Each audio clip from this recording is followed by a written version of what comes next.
Hello everyone. आज मैं आप लोगों को बताने वाली हूँ आपके चैप्टर नंबर 10 बायोलॉजी के बारे में, जो कि हमारे एप्लीकेशंस ऑफ बायोटेक्नोलॉजी के ऊपर है। चैप्टर का नाम है एप्लीकेशंस ऑफ बायोटेक्नोलॉजी।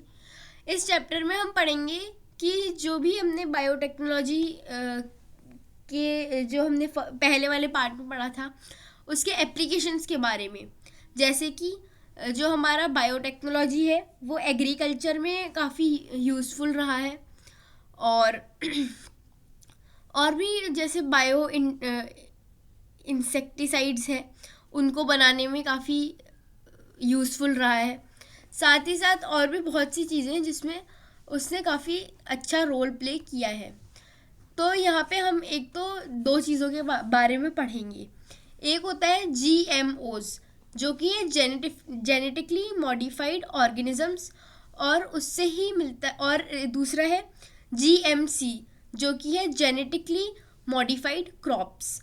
तो ये दो चीज़ों के बारे में हम मेनली इस चैप्टर में पढ़ेंगे।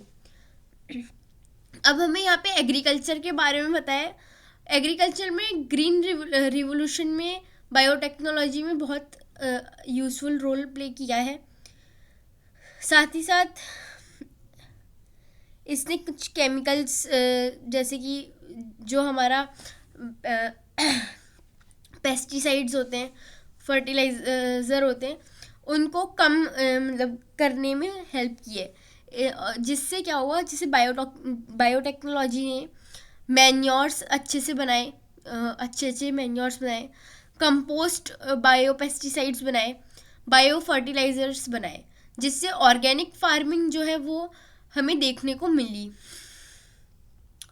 यहाँ पे हमें जैसे कि एग्जांपल इसने दिया है बीटी का, जो कि बैक्टीरिया है, बैसिलस थायरेजिनस, जो कि है कॉटन इंसेक्ट। ये है GMC, जेनेटिकली मॉडिफाइड क्रॉप। तो यहाँ पे जैसे कि इसने बताया है कि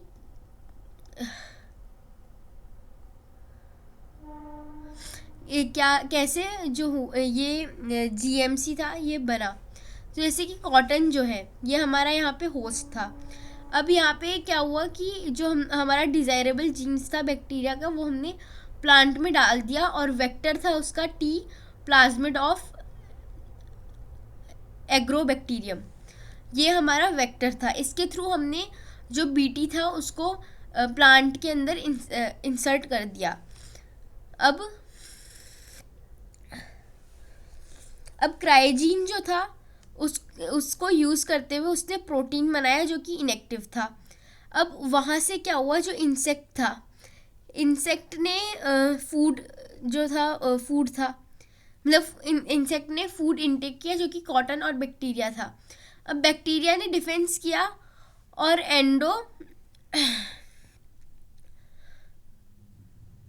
थ्रॉक्सिन जो है वो बनाया, या फिर क्राई प्रोटीन बनाया जो कि इनएक्टिव था, तो वो एक्टिव हो गया।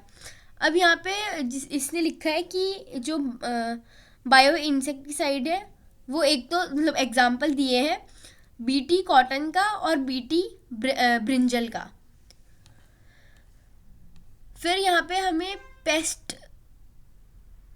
रेजिस्टेंस के बारे में बताया, जो कि जीन एडिशन का एग्जाम्पल है, और जीन सब्सट्रैक्शन भी होता है। सब्सट्रैक्शन में क्या होगा, जैसे कि या तो रिमूविंग डिफेक्टिव जीन्स होता है, या फिर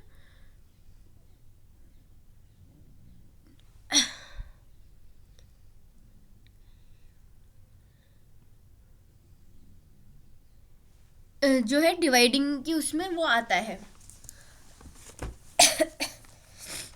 अब यहाँ पे RNA इंटरफेरेंस होता है यूकैरियोट्स में।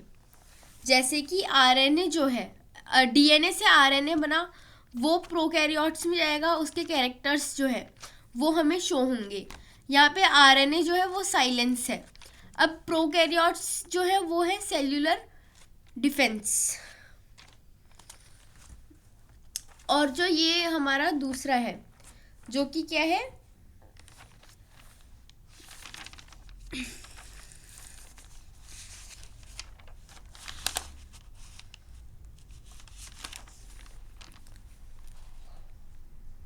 जो कि हमारा डीएक्टिवेटिंग का है। इसमें प्लांट्स के इसने एग्जाम्पल दिए हैं टबैको प्लांट का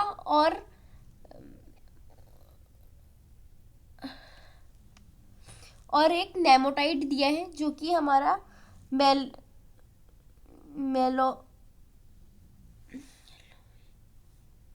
मेलोइडी जीन इनकॉग्निटा है।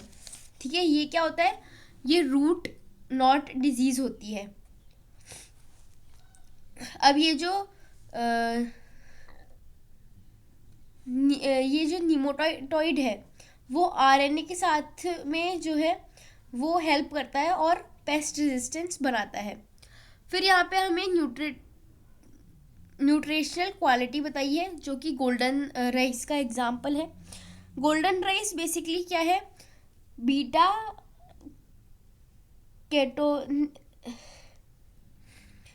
कैटोनाइन जीन है जो कि हमें मिला है फ्रॉम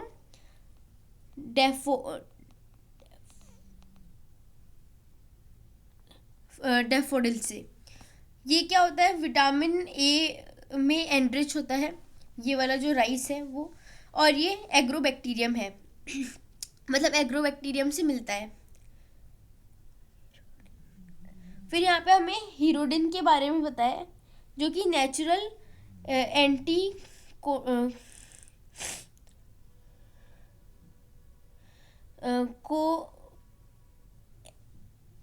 एग्युलेंट है जो कि मेडिकली लीश बताया है। ये कैसे मिलता है हमें, केमिकल सिंथेसाइज्ड होता है ये, और हमें ब्रसेला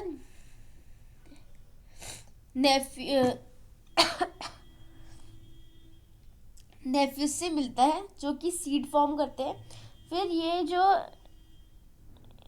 हीरोडिन है वो एक्सट्रैक्शन किया जाता है।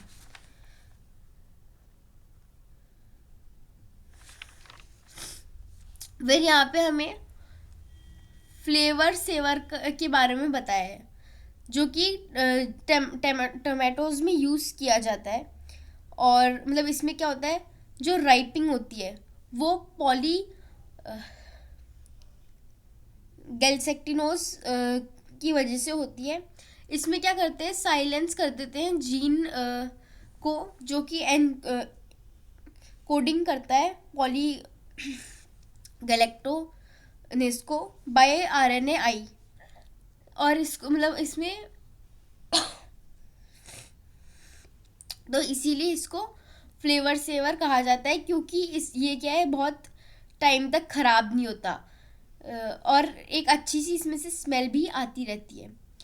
फिर मेडिसिन के बारे में बताया, ड्रग्स के बारे में यहाँ पे बताया जो कि 30 में से 12 है मार्केट में, हाई क्वालिटी होती है, इम्यूनो कॉम्पिटेंट होते हैं और सेफ भी होते हैं। फिर आता है इंसुलिन के बारे में जो कि डायबिटीज़ मेलिटस में लिया जाता है डेफिशिएंसी ऑफ इंसुलिन की वजह से। सॉल्यूशन क्या है कि ये कैटल एंड पिग में से मिलता है हमें इंट्रावेनसली।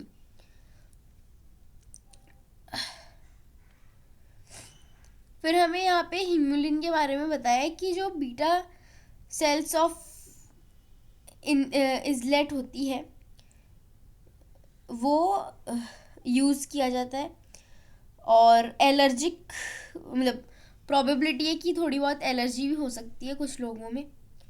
यहाँ पे बताया कि इंसुलिन जो है वो क्रोमोसोम नंबर 11 से हमें मिलता है। यहाँ पे फिर हमें इनएक्टिव और एक्टिव करके यहाँ पे बताया गया है कि कैसे जो है हीमोलिन को एक्टिव किया और इनएक्टिव मतलब इनएक्टिव से एक्टिव किया गया है। फिर हम यहाँ पे आ जाएंगे कैसे किया, जो mRNA था उसको और mRNA और cDNA को साथ में mRNA और cDNA को लिया गया है जिसमें हमारा PBR322 यूज़ में लिया, उसको कट किया और ऐसे जो है जोड़ा गया वापस AA सीक्वेंस में। AA क्या है, अमीनो एसिड सीक्वेंसिंग की गई है। फिर है जीन थेरेपी। जीन थेरेपी क्या होता है? जीन थेरेपी होता है कि जीन थेरेपी में जैसे फैकल्टी जीन्स जो है उसको फंक्शनल जीन्स में कन्वर्ट किया जाता है। पहली बार सक्सेसफुल रहा था 4 साल की बच्ची के ऊपर जिसे एडीए डेफिशिएंसी थी। एडीए डेफिशिएंसी का फुल फॉर्म है अमीनो साइन डायमेंसिक maturation of T lymphocyte.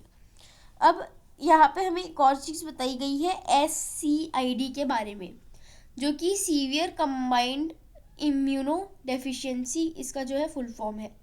Solution क्या है कि जो एंजाइम है उसे एंजाइम रिप्लेसमेंट थेरेपी करी जाएगी, जो कि जिसका फुल फॉर्म है ERT। दूसरा है बोन मैरो ट्रांसप्लांटेशन, जो कि दोनों ही टेम्पररी सॉल्यूशन होते हैं। अब तीसरा है जीन थेरेपी, जो कि परमानेंट सॉल्यूशन है। इसको हमें एम्ब्रियोनिक स्टेज में ही करना पड़ता है जीन थेरेपी को। इसमें क्या होता है, जो फंक्शनल ADA जीन होता है उसको वाइट ब्लड सेल में डाल दिया जाता है।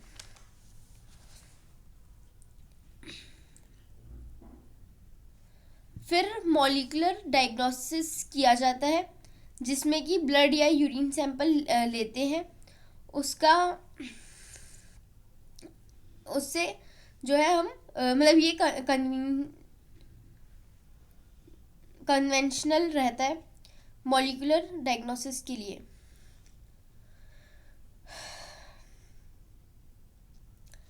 फिर आती है ऑटो रेडियोग्राफी। इसमें क्या होता है कि जीन एक रेडियो एक्टिव मॉलिक्यूल लेते हैं, जीन से DNA से प्रॉप कर देते हैं। मॉडर्न DNA RNA और प्रोटीन के बारे में बताएं, जिसमें PCR करते हैं। फिर ELISA करते हैं। ELISA क्या होता है? एंजाइम लिंक्ड अमीनो सॉर्बिट ऐसे। तो ये जो है ये हमें हेल्प करता है। अच्छा, और ये जो ELISA है वो हमने पहले कब पढ़ा था और किस लिए पढ़ा था, ये आप मुझे बताएंगे।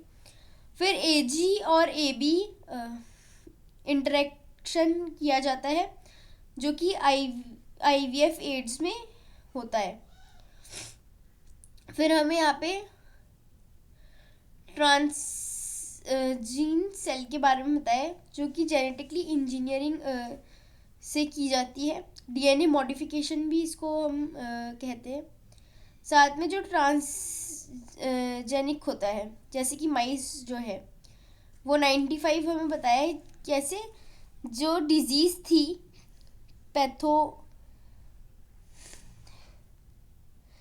साइकोलॉजी प्लस ट्रीटमेंट जो है वो, जैसे वैक्सीन सेफ्टी है या प्रोडक्ट्स है, उसकी वजह से जो ट्रीटमेंट है वो माइस को ट्रांसजेनिक बना देता है 95%, क्योंकि मेजॉरिटी ऑफ द वैक्सीन वगैरह है वो हमारे माइस के ऊपर ही टेस्ट की जाती है।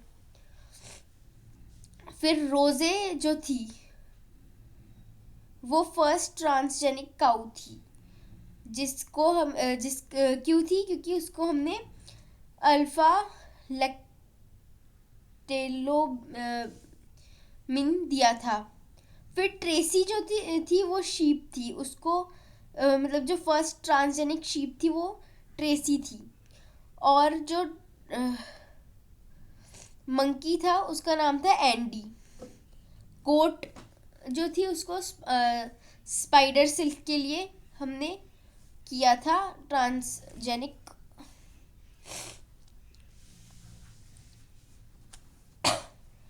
फिर इंडिया में जैसे हमने मतलब अगर हम राइस वगैरह पे बात करें, जो हमारी क्रॉप्स होती हैं, तो इंडिया में से हमें जैसे कि बासमती राइस मिला। वहाँ पे क्या हुआ, यहाँ पे देखो हमें बायोपायरेसी के बारे में बताया। बायोपायरेसी में क्या हुआ, जैसे कि राइस जो था वो वैसे मिला तो हमें इंडिया में था बासमती राइस, पर यूएसए वालों ने क्या बोला कि जो बासमती राइस है वो यूएसए से आया है। वैसे ही जो हल्दी है एंटीसेप्टिक थी, वो हमें इंडिया में ही मालूम थी, और जो नीम है वो एंटी फंगल है, वो भी हमें इंडिया में ही पता चला था सबसे पहले। पर वेस्टर्न कंट्रीज़ वालों ने क्या किया, बायोप्सी करी और कहा कि उन्होंने ये दो चीज़ों को इन्वेंट किया है, मतलब डिस्कवर किया है कि ये ऐसी प्रॉपर्टीज़ रखते हैं। तो इसी के साथ ये था हमारा आज का चैप्टर। अब हम मिलेंगे नेक्स्ट वीडियो में। इस ये नोट्स लेने के लिए आप मेरा टेलीग्राम चैनल ज्वाइन कर सकते हैं। टेलीग्राम चैनल का लिंक जो है वो आपको डिस्क्रिप्शन बॉक्स में मिल जाएगा। इसी के साथ thank you and bye bye.